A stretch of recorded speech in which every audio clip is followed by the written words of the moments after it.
Hello aspirants, 25 Jain की news items देख लेते हैं। 15 न्यूज आइटम्स है जो द हिंदू न्यूज़पेपर से पिकअप की गई है। इन सबको हम डिटेल में डिस्कस करेंगे। पहली न्यूज आइटम है, centre seeks to withdraw its jallikattu notification. So jallikattu के ऊपर प्रोटेस्ट चल रहा है तमिलनाडु में, हमने वो डिस्कस किया है।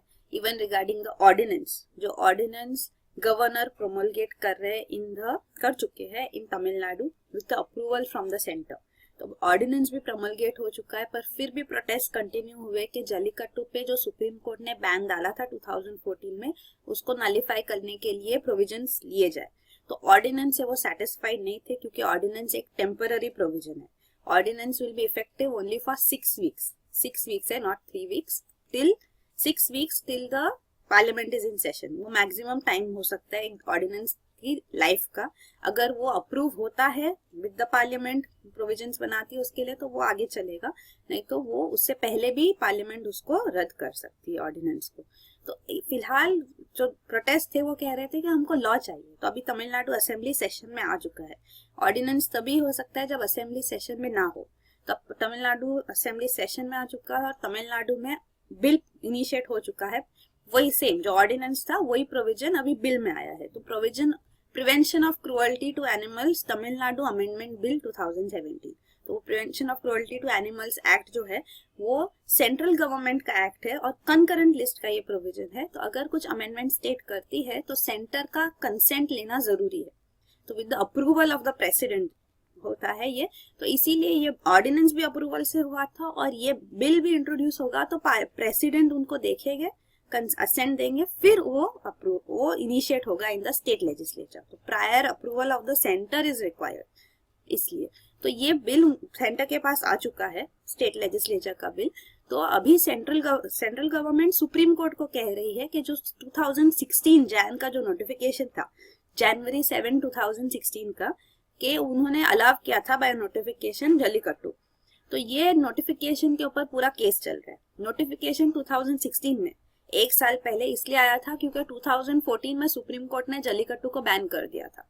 तो बैन को नलिफाई करने के लिए नोटिफिकेशन आया और नोटिफिकेशन के ऊपर केस चल रहा है। तो अब 1 साल हो चुका है, केस चल रहा है उसके ऊपर, और अब सेंट्रल गवर्नमेंट कह रही है कि हम जल्लीकट्टू का ये नोटिफिकेशन जिस पे केस चल रहा है उसको विड्रॉ कर रहे हैं, क्योंकि उसका सेंस नहीं बनता, क्योंकि अभी स्टेट लेजिस्लेचर बिल ला रही है। तो of course supreme court has to look into this also कि ये बिल जो है वो क्या सुप्रीम कोर्ट के प्रोविजंस को नलिफाई करने की कोशिश कर रहा है। तो क्या ये वैलिड है, कॉन्स्टिट्यूशनल है, अनकॉन्स्टिट्यूशनल है। तो वो प्रोविजंस अभी फिर से सुप्रीम कोर्ट उसके ऊपर भी अपना रूलिंग दे सकती है, पर फिलहाल जो केस चल रहा है उसमें ये अफेक्ट होगा। प्लस ऑलरेडी सुप्रीम कोर्ट को बोला गया था कि जो इसके ऊपर जजमेंट, ये जनवरी 7 नोटिफिकेशन के ऊपर जजमेंट को डिले किया जाए। तो ये अटॉर्नी जनरल मुकुल रोहतगी ने सुप्रीम कोर्ट में ये पिटीशन डाला था, ये अपील डाली थी कि इसको जजमेंट को डिले करो, क्योंकि तमिलनाडु में अभी emotions are running high, protest चल रहे हैं, तो काफी वॉलेटाइल सिचुएशन है और सेंटर और स्टेट डिस्कस कर रहे हैं कि इससे कैसे बाहर निकला जाए, इसका पॉलिटिकल सोल्यूशन क्या आएगा। तो इसीलिए उन्होंने डिले करने के लिए कहा था जजमेंट को, और ये जजमेंट डिले सुप्रीम कोर्ट ने एक्सेप्ट भी किया और डिले किया जजमेंट। और अब सेंट्रल गवर्नमेंट ने ये नया इनिशिएटिव लिया कि उन्होंने कहा हमको ये नोटिफिकेशन ही विड्रॉ करना है। तो ये अभी तक के डेवलपमेंट्स है। तो अभी इसके बारे में और न्यूज में आएगा, तब हम डिस्कस करेंगे कि आगे क्या होता है, सुप्रीम कोर्ट का क्या कहना है। अगला न्यूज आइटम है, supreme court rejects plea to put off BCCI panel appointment. अब attorney general Mukul Rohatgi supreme court से डिमांड कर रहे हैं कि वो जो कमेटी ऑफ एडमिनिस्ट्रेटर्स अपॉइंट कर रहे हैं फॉर बीसीसीआई, तो बीसीसीआई के जो डायरेक्टर थे उनको स्टेप डाउन करने के लिए ऑलरेडी कह दिया गया है। प्लस उन्होंने कमेटी ऑफ एडमिनिस्ट्रेटर्स एक टेम्पररी प्रोविजन बनाने के लिए भी इनिशिएटिव्स लिए है। तो अभी अपॉइंटमेंट्स हो गया as per Lodha panel recommendations. तो वो सारे इनिशिएटिव्स जो सुप्रीम कोर्ट ले रही है उसको डिले करने के लिए कहा जा रहा है कि कमेटी ऑफ एडमिनिस्ट्रेटर्स का अपॉइंटमेंट 2 हफ्ते से डिले करो। ये attorney general Mukul Rohatgi supreme court से डिमांड कर रहे हैं। तो अब इसको सुप्रीम कोर्ट ने कम्प्लीटली रिजेक्ट कर दिया है।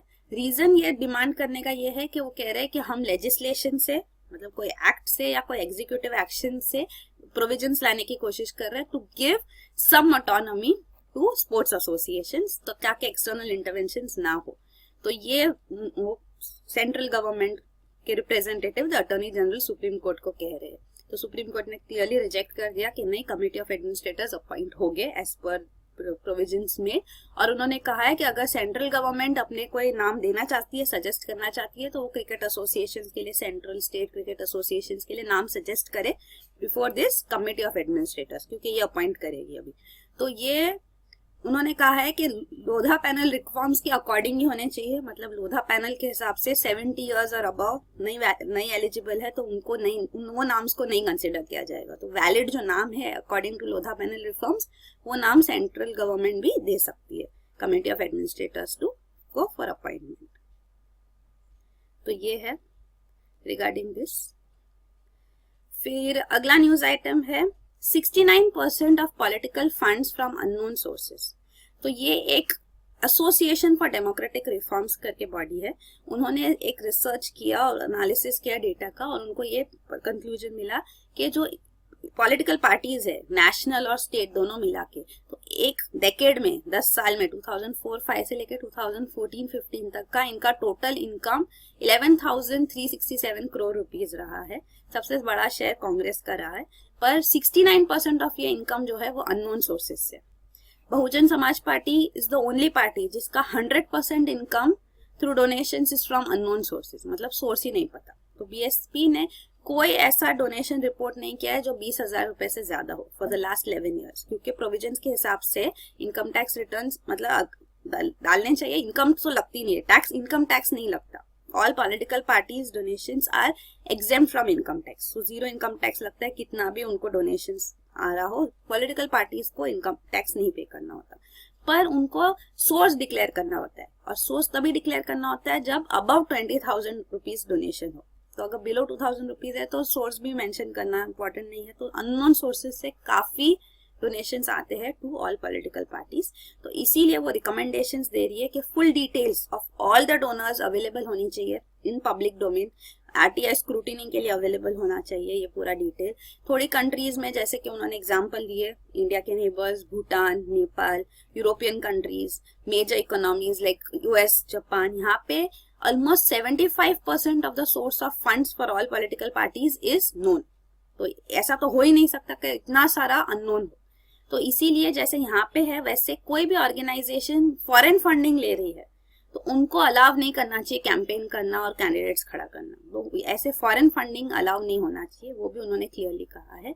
और इलेक्शन कमीशन ने भी रिकमेंड किया है कि टैक्स एग्जेम्पशन जो है पॉलिटिकल पार्टीज के लिए वो सिर्फ उन पॉलिटिकल पार्टीज के लिए होना चाहिए जो कंटेस्ट कर रहे इलेक्शंस सेंटर या स्टेट लेवल पे, या तो विन कर रहे सीट्स। तो कंटेस्ट करके विन कर रहे, या तो नहीं कंटेस्ट करके जो जीतते हैं उनको टैक्स एग्जेम्पशन होना चाहिए, ये पॉइंट रखा है उन्होंने। और एक इलेक्शन कमीशन का रिकमेंडेशन है कि जो भी डोनेशंस हो रहे 20,000 अप, उनके सोर्सेज तो देने ही है, वो तो नॉर्म है, लॉ है, तो ये जो सोर्सेज है वो पब्लिक डोमेन में अवेलेबल होने चाहिए। ये भी इलेक्शन कमीशन का रिकमेंडेशन रहा है, तो ये भी रीइटरेट किया जा रहा है, फिर से कहा जा रहा है कि इम्प्लीमेंट करना चाहिए। और बाकी वो कह रहे हैं कि स्क्रूटिनाइजेशन होना चाहिए पॉलिटिकल पार्टीज के फाइनेंशियल डॉक्यूमेंट्स का annually by a body approved by election commission and CAG, तो ज्यादा ट्रांसपेरेंसी आएंगी। तो ये सारे उन्होंने सजेशंस डाले। और ये इनकम फ्रॉम अननोन सोर्सेज कितने हाई रही है वो दिखाया जा रहा है, 69%। फिर ये रीजनल पार्टीज, नेशनल पार्टीज का है, रीजनल पार्टीज का है, और ये increase in income from unknown sources काफी बढ़ गई है, तो वो दिखाया जा रहा है 2004-05 से 2014-15 के बीच में। अगला न्यूज आइटम है NHRC issues notice to Tamil Nadu. तो taking suo motu cognizance, suo motu मतलब ऑन इट्स ओन, मतलब किसी ने पिटिशन नहीं डाला, किसी ने अपील नहीं किया बिफोर एनएचआरसी, पर on its own looking at the media reports NHRC ने नोटिस दिया है तमिलनाडु अथॉरिटीज को, जैसे कि chief secretary of Tamil Nadu, DGP, director general of police, Chennai police commissioner को उन्होंने नोटिस भेजा है, क्योंकि मीडिया रिपोर्ट्स आई है कि जब जलीकट्टू प्रोटेस्टर्स मरीना बीच पे प्रोटेस्ट कर रहे थे तब वायलेंट हो गया था प्रोटेस्ट थोड़ा, तब पुलिस ने भी डैमेज किया है प्राइवेट प्रॉपर्टी को। उन्होंने अनप्रोवोक्ड, कहाँ है ये रहा, अनप्रोवोक्ड पुलिस एक्सेसेस हुई है। तो अनप्रोवोक्ड पुलिस एक्सेसेस क्यों हुई है उसको क्वेश्चन करते हुए एनएचआरसी ने नोटिस भेजा है टू दीज अथॉरिटीज। तो एनएचआरसी इंपॉर्टेंट बॉडी है ह्यूमन राइट्स के लिए, तो ये नेशनल ह्यूमन राइट्स कमीशन, तो उनके क्या प्रोविजंस होते हैं, वो कैसे फंक्शन करती है, वो सुओ मोटो कॉग्निजेंस ले सकती है, ये सब पता होना जरूरी है। अगला न्यूज आइटम है India to ratify amended version of Kyoto protocol. तो क्योटो प्रोटोकॉल 1997 में फाइनलाइज हुआ था, 2005 में ये इम्प्लीमेंट हुआ और इसका टाइम फ्रेम था फ्रॉम 2008 टू 2012। तो ये टाइम फ्रेम में इसको इफेक्टिव करना था। 2012 में क्योटो प्रोटोकॉल एंड हो गया, पर amendment to the Kyoto protocol आया, Doha amendment of the Kyoto protocol. तो इसका टाइम फ्रेम था फ्रॉम 2012 टू 2020। 2020 से पेरिस अग्रीमेंट, ये सारा यूएनएफसीसी के अंदर ही है, तो पेरिस अग्रीमेंट अब स्टार्ट हो जाएगा 2020 से। तो फिलहाल के टाइम फ्रेम में ये Doha agreement of Kyoto protocol implement होना चाहिए है, पर इसको इंप्लीमेंट करना मुश्किल है क्योंकि ऑलरेडी 2017 आ गया और अब ये इफेक्टिव नहीं हुआ है अब तक, क्योंकि इसको इंप्लीमेंट करने के लिए 144 कंट्रीज का रेटिफिकेशन जरूरी है और अब तक सिर्फ 75 कंट्रीज ने रेटिफाई किया है। तो कोई स्कोप नहीं है, चांस नहीं है कि ये इंप्लीमेंट होगा, इन इफेक्ट आएगा। पर फिर भी as a token measure to put pressure on developed countries के क्लाइमेट चेंज के लिए उनको एक्शन लेना चाहिए, इसीलिए इंडियन कैबिनेट ने भी अप्रूव किया है कि वो amended version of Kyoto protocol को रेटिफाई करेंगे। क्योटो प्रोटोकॉल जो 1997 का था, उनके प्रोविजंस जो है, तो इसमें ऑब्लिगेशंस था for developed countries, developing countries के लिए कोई ऑब्लिगेशन नहीं था। तो ओवरऑल उनको 5.2% से एमिशंस रिड्यूस करना था of 1990 levels during this time frame 2008 to 2012। लेकिन ये भी इफेक्टिव नहीं रहा। Kyoto protocol was a failure क्योंकि मेजर इकोनॉमी यूएसए, उन्होंने रैटिफाई करने से ही मना कर दिया। USA is the second largest polluter after China, तो इन्होंने रैटिफाई नहीं किया। कनाडा ने लेटर विड्रॉ कर दिया, जापान के भी कमिटमेंट्स नहीं रहे, तो इसी वजह से ये फुलफिल नहीं हो पाया क्योटो प्रोटोकॉल। डेवलपिंग कंट्रीज के लिए कोई मैंडेटरी प्रोविजंस नहीं थे, तो वो एक मेन पॉइंट था उनका कि डेवलपिंग कंट्रीज के लिए कोई मैंडेटरी प्रोविजंस नहीं है, जबकि उनके एमिशंस अब बढ़ रहे और डेवलप्ड कंट्रीज ऑलरेडी एमिशंस कर चुकी है, फिलहाल नहीं कर रही है, पर उनके ऊपर ऑब्लिगेशन है कि उन्होंने ऑलरेडी एमिशंस किया है जिसकी वजह से क्लाइमेट चेंज हुआ है। तो वो पॉइंट पे कंट्रीज का डिफरेंसेस थी between developed and developing countries, इसीलिए जो पेरिस अग्रीमेंट है उसमें कोई भी मैंडेटरी नहीं है, ऑब्लिगेशन नहीं है कोई भी कंट्री पे, आप खुद बताओ। तो आईएनडीसी जैसे हमने देखा होगा, आपने भी देखा होगा कि पेरिस अग्रीमेंट के टाइम पे INDC intended nationally determined contribution submit करने थे, तो कंट्रीज खुद ही बताए कि वो क्या करेगी। तो ऐसे करके पेरिस अग्रीमेंट को फाइनलाइज किया गया ताकि वो सक्सेसफुल हो। तो ये बात थी। अब ये इसके अंदर क्योटो प्रोटोकॉल के अंदर दो मेजर प्रोविजंस थे। इसके अंदर क्लीन डेवलपमेंट मैकेनिज्म इनिशिएट किया गया था। तो क्लीन डेवलपमेंट मैकेनिज्म इंप्लीमेंट करने के लिए मतलब डेवलप्ड कंट्रीज के ऊपर ये भी ऑब्लिगेशन था कि वो टेक्नोलॉजी ट्रांसफर करे, फंडिंग दे टू डेवलपिंग कंट्रीज ताकि क्लीन डेवलपमेंट मैकेनिज्म इंप्लीमेंट हो सके, वो क्लीन टेक्नोलॉजीज यूज करे। और अगर डेवलपिंग कंट्रीज भी क्लीन टेक्नोलॉजीज यूज करती है और कार्बन एमिशंस रिड्यूस करती है तो उनको कार्बन क्रेडिट्स दिए जाएंगे। मतलब जो भी आपके ऑब्लिगेशन से एक्सेस है तो वो क्रेडिट होगा आपको। तो जैसे डेबिट और क्रेडिट होता है, तो कार्बन क्रेडिट सेल कर सकते थे, जैसे शेयर सेल होते हैं वैसे ये कार्बन क्रेडिट्स भी मार्केट में सेल होते थे, क्योंकि डेवलप्ड कंट्रीज पे ऑब्लिगेशंस थे। और अगर वो ऑब्लिगेशंस वो फुलफिल नहीं कर पाते, मतलब कि उनका कुछ लैग रह जाता है, तो ये कार्बन क्रेडिट्स खरीद करके वो अपना वो ऑब्लिगेशन फुलफिल कर सकते, किसी और ने तुम हमारे लिए कर दिया वैसे। तो these provisions were there under Kyoto protocol. तो अभी फिलहाल जो कार्बन क्रेडिट के प्राइसेस है मार्केट में वो काफी रॉक बॉटम हो गए हैं, क्योंकि क्योटो प्रोटोकॉल ही एंड हो गया और ये अमेंडमेंट टू क्योटो प्रोटोकॉल भी इम्प्लीमेंट नहीं हो पाया है। तो ये है रिगार्डिंग क्योटो प्रोटोकॉल। तो वही यूएस ने नहीं ज्वाइन किया जिसकी वजह से मेजरली ये फेलियर हो गया। और अनेक्स कंट्रीज जो थी, तो अनेक्स 1, अनेक्स 2 कंट्रीज और नॉन अनेक्स कंट्रीज। तो अनेक्स 1 कंट्रीज व industrialised countries and economies in transition, तो इनके ऊपर ऑब्लिगेशन था कि green house gas emissions reduce करे। अनेक्स 2 कंट्रीज सब ग्रुप थी अनेक्स 1 कंट्रीज की, जिनके ऊपर मतलब जो मोर डेवलप्ड कंट्रीज है तो उनको मैंडेटरी था कि वो फाइनेंशियल असिस्टेंस और टेक्नोलॉजी भी दे टू डेवलपिंग कंट्रीज। और नॉन अनेक्स कंट्रीज में ये डेवलपिंग कंट्रीज थी जिनके ऊपर कोई कंपल्शन नहीं था, कोई कंपल्सरी बाइंडिंग टारगेट्स नहीं थे। Annex A to Kyoto protocol था list of 6 green house gases जिनकी वजह से पूरा क्लाइमेट चेंज का प्रॉब्लम है। और अनेक्स बी जो था उसके अंदर कंपल्सरी बाइंडिंग टारगेट्स सारे कंट्रीज के लिए मेंशन किए गए थे, क्योंकि हर कंट्री के लिए अलग अलग टारगेट्स थे, तो वो मेंशन किए गए थे। और दो मैकेनिज्म्स थे, एक तो एमिशन रिडक्शन कमिटमेंट जो डेवलप्ड कंट्रीज के ऊपर था, बाइंडिंग कमिटमेंट्स वो था, और दूसरा प्रोविजन था फ्लेक्सिबल मार्केट मैकेनिज्म, जैसे हमने अब डिस्कस किया कार्बन क्रेडिट्स का वैसे। तो एक प्रोविजन था जॉइंट इम्प्लीमेंटेशन के अनेक्स बी कंट्रीज आपस में जॉइंटली इम्प्लीमेंट भी कर सकती है emission reduction. Clean development mechanism था जिसके जो अनेक्स बी कंट्रीज और डेवलपिंग कंट्रीज के बीच में हो, क्योंकि इनके ऊपर जो मैंडेटरी प्रोविजंस है तो वो सर्टिफाइड एमिशन रिडक्शन क्रेडिट्स भी ले सकती है कि इन्होंने असिस्ट किया डेवलपिंग कंट्रीज को और एमिशन रिडक्शन हुआ तो ये सर्टिफाइड एमिशन रिडक्शन क्रेडिट्स मिलते थे उनको। और कार्बन ट्रेडिंग जो था कि कार्बन क्रेडिट्स मिलते हैं तो एमिशन ट्रेडिंग कर सकते, ऑफसेट कर सकते अपना जो टारगेट है उसको थ्रू दिस ट्रेडिंग, अगर खुद फुलफिल नहीं कर पा रहे। फिर अगला न्यूज आइटम है climate change plan to get new missions. तो इंडिया का national action plan on assessment, adaptation and mitigation of climate change है। इसके अंदर 8 मिशन है, 8 नेशनल मिशन है, इसमें 3 और ऐड किए जा रहे हैं, तो ये न्यूज है। तो ये 8 मिशन जो है वो है national water mission, green India, solar, sustainable habitat, EEE enhance energy efficiency, sustainable Himalayan ecosystem, sustainable agriculture और strategic knowledge for climate change. तो ये सारे क्लाइमेट चेंज के मिशन है 8। इसके अंदर 3 और ऐड किए जा रहे हैं, वो है health, coastal zones and waste to energy. तो ये न्यूज है इसके बारे में। अगला न्यूज आइटम है improved Pinaka rockets test fire. तो पिनाका रॉकेट्स जो है उनके रेंज होती है अराउंड 40 किलोमीटर, ये अनगाइडेड रॉकेट्स है। पर फिलहाल इम्प्रूव्ड पिनाका रॉकेट्स मतलब पिनाका मार्क 2 डेवलप किए गए हैं विथ गाइडेंस सिस्टम। तो ये गाइडेंस जो है, गाइडेंस कंट्रोल किट, ये रिसर्च सेंटर इमारत हैदराबाद RCI हैदराबाद ने डेवलप किया है। और ये गाइडेंस सिस्टम के साथ पिनाका रॉकेट्स जो है जिनका रेंज भी एनहांस किया गया है फ्रॉम 40 किलोमीटर टू 70 किलोमीटर, ये सक्सेसफुली टेस्ट फायर हुए from integrated test range in Chandipur in Odisha. अगला न्यूज आइटम है in a rare display Tejas to thunder over Rajpath. तो तेजस जो लाइट कॉम्बैट एयरक्राफ्ट है ये इंडिजीनियसली डेवलप्ड है DRDO के अंदर और सिंगल इंजन एयरक्राफ्ट है। तो इसको टेस्ट फ्लाई किया जाएगा, fly pass in victory formation during the republic day celebration. So ये बीकानेर से टेक ऑफ करेगी और यहाँ विक्ट्री फॉर्मेशन बनाएगी इन राजपथ ऑन रिपब्लिक डे।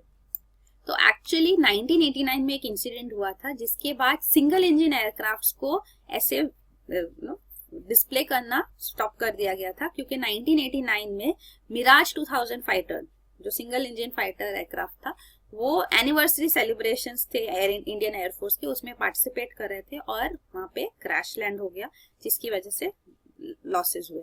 तो इसीलिए सिंगल इंजन एयरक्राफ्ट जो है जनरली माना जाता है कि ये इजी टारगेट्स होते हैं, बर्ड हिट से अफेक्ट हो सकते हैं, लो फ्लाइंग कंडीशन से अफेक्ट हो सकते हैं, और पब्लिक गैदरिंग्स होती है ऐसे ओकेजन्स पे तो वहां पे डिग्निटरीज, इंटरनेशनल डिग्निटरीज भी होते हैं तो उनकी लाइफ को भी थ्रेट हो सकता है, इसीलिए इनको अवॉइड किया गया है। पर अब 1989 इंसिडेंट के बाद अब 2017 रिपब्लिक डे सेलिब्रेशंस में हम देखेंगे सिंगल इंजन एयरक्राफ्ट तेजस यहाँ पे पार्टिसिपेट करेगी।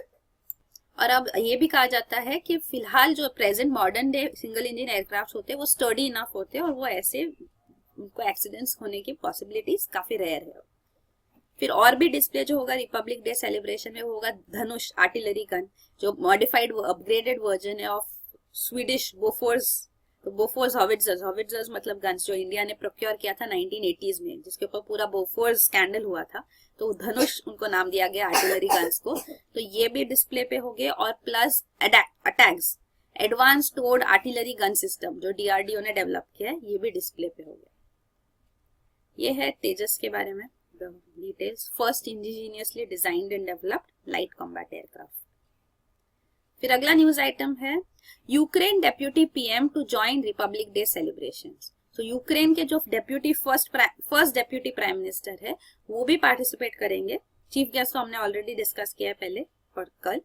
अबू धाबी के जो क्राउन प्रिंस है वो चीफ गेस्ट है, UAE के एक एमिरेट है अबू धाबी, तो वहाँ वो चीफ गेस्ट रहेंगे, पर इनका भी पार्टिसिपेशन रहेगा क्योंकि इंडिया यूक्रेन रिलेशंस में भी काफी डिग्निटरीज एक्सचेंज हुए, तो अब यूक्रेन ने भी अपने रिप्रेजेंटेटिव भेजा है। इंडिया यूक्रेन रिलेशंस थोड़े स्टॉल हुए थे because of the war between Ukraine and Russia over Crimea. तो क्राइमिया जो है वो एक रीजन है यहाँ यूक्रेन में जहाँ पे मेजर पॉपुलेशन रशियन है, तो एथनिक रशियन है अराउंड 59% और 24% यूक्रेनियंस है। तो इसीलिए यहाँ पे क्राइसिस, हिस्टोरिकल क्राइसिस है। इवन 1783 में क्रीमिया को अनेक्स किया था रशिया ने, और फिर यूक्रेन को दिया गया, Crimea was given back to Ukraine in 1944 by then Soviet union. फिर 1991 में जब सोवियत यूनियन कोलैप्स हुआ यूएसएसआर, तब यूक्रेन का पार्ट बना क्रीमिया, और इन 2014 एक रेफरेंडम किया गया कि क्या क्रीमिया रशिया को ज्वाइन करना चाहती है, और यहाँ पे रेफरेंडम में ये रिजल्ट आया कि वो रशिया ज्वाइन करना चाहते हैं। इसीलिए रशिया ने ये रीजन को अपने कंट्रोल में लिया है, जो यूक्रेन कहती है कि इलीगल है, और उनके पूरा वॉर हुआ था। तो ये केस है। तो इस टाइम से यूक्रेन इंडिया रिलेशंस भी थोड़े स्टॉल हो गए हैं।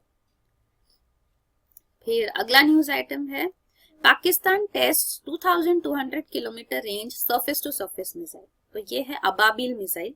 तो ये long range surface to surface missile है, और ये क्लेम कर रही है पाकिस्तान की ये न्यूक्लियर वॉरहेड्स भी कैरी कर सकती है, और ये मल्टीपल टारगेट्स को एंगेज कर सकती है विथ हाई प्रिसीजन। तो ये इंपॉर्टेंट है, वो होस्टाइल रडार्स को भी डिफीट कर सकते हैं। तो ये सब कह रहे इंपॉर्टेंट है क्योंकि बैलिस्टिक मिसाइल डिफेंस डेवलप किया जा रहा है। तो बैलिस्टिक मिसाइल डिफेंस जैसे इंडिया ने भी डेवलप किया, तो उसको बाईपास करने के लिए उन्होंने ये मिसाइल बनाया है।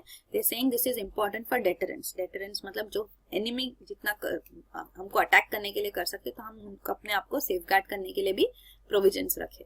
तो वो पॉइंट दे के, रीजन दे के पाकिस्तान ये मिसाइल्स डेवलप कर रहे हैं, और उन्होंने कहा ये सक्सेसफुली टेस्ट फायर हुआ है। और एक मिसाइल जो न्यूज में थी थोड़े दिन पहले, वो थी बाबुर 3 मिसाइल। तो ये सबमरीन लॉन्च्ड क्रूज मिसाइल है, जिसका रेंज 450 किलोमीटर है। ये भी सक्सेसफुली टेस्ट फायर हुआ था रिसेंटली। फिर अगला न्यूज आइटम है, UK government must get parliament not for Brexit, supreme court. तो यूके की सुप्रीम कोर्ट ने कहा है कि पार्लियामेंट नॉट जरूरी है, फिर ही ब्रेक्जिट इनिशिएट हो सकता है। ऑलरेडी हाई कोर्ट ने भी ये कह चुकी थी इन यूके, और पार्लियामेंट का अप्रूवल जरूरी है, ये तो पहले ही बोला गया था। सुप्रीम कोर्ट ने उसको रीइटरेट किया है। लेकिन और एक पॉइंट जो क्लैरिफाई हुई है, क्योंकि तब prime minister Theresa May even a week ago उन्होंने कहा था कि आर्टिकल 50 जो है लिस्बन ट्रीटी का, तो article 50 of Lisbon treaty gives the provisions कि अगर कोई कंट्री को ईयू से एग्जिट होना है, ब्रेक्जिट मतलब ईयू से ब्रिटेन एग्जिट होना चाहता है, तो अगर कोई कंट्री को ब्रिटेन ईयू से एग्जिट होना है, तो उनको आर्टिकल 50 ट्रिगर करना होगा, उसके अंदर प्रोविजन स्टार्ट करने होंगे। उसको 2 साल का टाइम फ्रेम लगता है सब प्रोविजन, सब रीनिगोशिएशन होने के लिए, एंड फाइनली एग्जिट होगा। तो 2 साल का टाइम तो जाएगा ही। तो यूके चाहती है कि ये इनिशिएट जल्दी से जल्दी हो, क्योंकि जितना जल्दी एग्जिट होगा उतना अनसर्टेनिटी जो है, एम्बिग्विटी है, वो कम रहेगी। तो इसीलिए उन्होंने कहा था कि आर्टिकल 50 को हम ट्रिगर कर देंगे, यूके प्राइम मिनिस्टर थेरेसा मे ने, पर जो पार्लियामेंट का नॉड है वो आएगा बाद में, और उसके साथ में अगर नॉड जैसे होगा वैसे स्टेप्स लिए जाएंगे। पर अब सुप्रीम कोर्ट ने कहा है नहीं, पहले पार्लियामेंट का नॉड होना चाहिए, देन ही you can, after that only you can trigger article 50 of Lisbon treaty. तो अब ये एक दुविधा आ गई है। प्लस प्रॉब्लम ये है कि अपोजिशन पार्टीज के अलग सजेशंस है, वो अलग डिमांड्स कर रहे हैं। वो कह रहे हैं हम काफी सारे अमेंडमेंट्स डालेंगे to the Brexit provision as such. Even वो स्कॉटलैंड जो है, थोड़े रीजन्स इन यूके, वो भी नहीं चाहते थे कि ब्रेक्जिट हो, और जब ब्रेक्जिट हुआ है तो वो अपना इंडिपेंडेंस भी डिमांड करे, क्योंकि वो चाहते हैं हमारा ईयू से रिलेशंस वैसा ही रहे, तो वो डिमांड करे इंडिपेंडेंस भी, जैसे स्कॉटलैंड रीजन वगैरह है, स्कॉटलैंड, इंग्लैंड। तो ये इसीलिए यहाँ पे तकलीफ और दिक्कतें यूके को आएगी इन ब्रेक्जिट। तो अब ये आगे क्या डेवलपमेंट्स होंगे हम देखेंगे। अगला न्यूज आइटम है, can print 16 billion notes a year, RBI press. तो आरबीआई की प्रेस है, भारतीय रिजर्व बैंक नोट मुद्रण प्राइवेट लिमिटेड, ये सब्सिडियरी ऑफ आरबीआई है। इनके ऊपर एक आरटीआई क्वेरी डाली गई थी इनको बाय द हिंदू न्यूज़पेपर, और उसमें उन्होंने उन्होंने रिप्लाई दिया है कि हमारे पास 16 billion pieces of currency notes print करने की कैपेसिटी है इन 1 ईयर, अगर 2 शिफ्ट्स में ऑपरेट करे और प्रेसेस फुल कैपेसिटी में ऑपरेट करे तो ये उनका रिप्लाई आया है। जो न्यू करेंसीज है, 500 रुपीज और 2000 रुपी करेंसी नोट्स है, ये इन्होंने भी प्रिंट किया था, और 2000 रुपीज एक्सक्लूसिवली इन्होंने प्रिंट किया था, और 500 रुपी नोट्स इनके साथ security printing and minting corporation of India limited जो है गवर्नमेंट ओन्ड ही है, वो उन्होंने भी साथ में प्रिंट किया था। तो जो करेंसी 500,000 रुपी नोट्स डिमोनेटाइज हो गई है, इसकी 22 बिलियन पीसेज विड्रॉ हो चुके हैं फ्रॉम सर्कुलेशन, तो इनको रिप्लेस करना है। तो ये कितना टाइम फ्रेम लगेगा उससे थोड़ा आइडिया मिलता है। तो ये 1000 रुपी नोट है, और यहाँ पे 2000 रुपी नोट सर्कुलेशन में आई है। अगला न्यूज आइटम है, tax guidelines to target shell companies notified. तो ये है POEM, place of effective management. तो ये क्या होता है, ये इनकम टैक्स एक्ट में डिफाइंड है, a place where key management and commercial decisions that are necessary for conduct of business are taken, मतलब जहाँ पे मेन डिसीजंस लिए जाते हैं।